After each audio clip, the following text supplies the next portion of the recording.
Yo guys, Mon nga pala ng Hardware Voyage at may bago na naman tayong wireless earbuds from Digital Walker, ang Tranya T10. Pero bago tayo mag-start, tanggalin mo muna yung watermark sa desktop mo dahil abot kaya na ang Windows 10 Pro. Pupunta ka lang sa vip-scdkey.com at makukuha mo na yan sa halagang $18 o 900 pesos lang. At kung gagamitin mo ang code na SKHV, makakakuha ka pa ng 18% discount kaya magiging 700 plus na lang yan. Nag-offer din sila ng keys para sa Steam, Origin, Uplay at PSN, kaya punta na sa VIP-SCDKey at gamitin ang code na SKHV. Alright guys, sa loob ng box, meron tayong earbuds, documentations, USB Type-C charging cable, at 2 pares ng extra ear tips. Tulad ng dati, uumpisahan natin sa design and build quality at kung mapapansin nyo medyo bulky itong Tranya T10 pero packetable pa rin naman, hindi naman siya yung sobrang maumbok sa bulsa.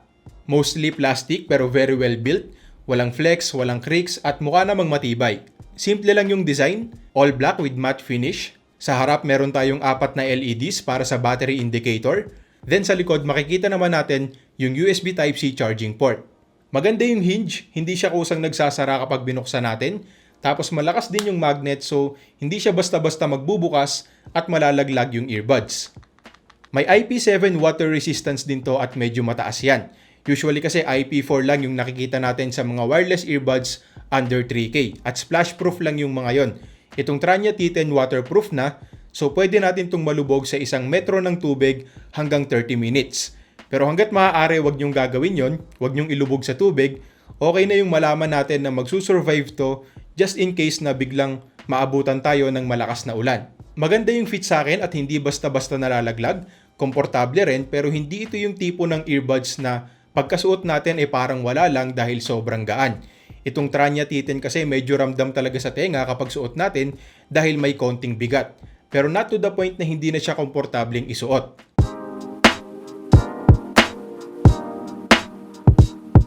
Bluetooth 5.0 na ang gamit natin dito at solid naman yung connection. Hindi naman nagpuputol-putol yung signal kahit na medyo marami akong wireless peripherals. Posible kasing may mag-interfere sa signal ng wireless earbuds natin kapag may ibang mga wireless peripherals pa tayo tulad ng keyboard and mouse. Pero hindi naman nangyari yon dito sa Tranya T10. Hindi rin noticeable yung delay. Almost in sync yung audio sa video kapag nanonood ako ng movies. Kaya syempre okay din tong gamitin for gaming.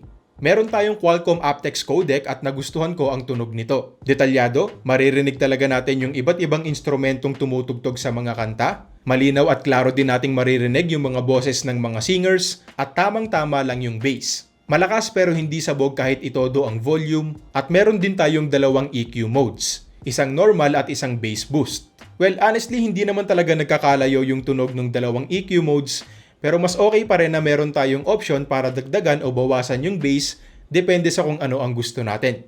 Kumpleto tayo sa touch controls, meron tayong play or pause, next and previous track, volume controls, salamat naman, ang daming earbuds na walang ganyan, andyan din yung pagpapalit ng EQ, at syempre yung pagsagot at pagbaba ng tawag. Now sabihin ko lang din sa inyo na maganda yung ginawa nilang press and hold for 1 second para mag-play or pause. Yung iba kasi isang mabilis na tap lang, magpe-play or pause na kaagad at kapag ganon, posibleng aksidente nating matrigger yung function na yon. Halimbawa, gusto ko lang sanang ayusin yung fit ng earbuds sa tenga ko tapos nahawakan ko yung touch sensor ng hindi sinasadya, bigla na lang magpo-pause yung pinapakinggan ko. So dito may iiwasan natin yon dahil kailangan pa nating i-hold ng 1 segundo. Isa pang nagustuhan ko dito ay yung battery and charging. Unang-una, up to 8 hours ang playback time nitong mga earbuds. So pwedeng-pwede natin itong gamitin pang movie marathon. At bukod pa doon, pwede natin itong i-charge dito sa case ng hanggang 3 beses. So meron tayong up to 32 hours of playback time in total. At 1 oras lang ang kailangan para i-charge itong case at itong earbuds. At USB Type-C na ang gamit natin dito. At may wireless charging din kung sakaling meron tayong wireless charger. Ito naman yung microphone nitong Tranya T10. Kung mapapansin nyo, medyo compressed talaga yung tunog. Hindi natural yung boses ko dito. Pero good enough na for phone call since napipick up naman ng maayos yung mga sinasabi ko at yun naman yung pinaka-importante. So guys, yun lang muna para sa ngayon. Mabibili natin to sa Digital Walker for 2,490 pesos. Mag-iiwan na lang ako ng link dyan sa description.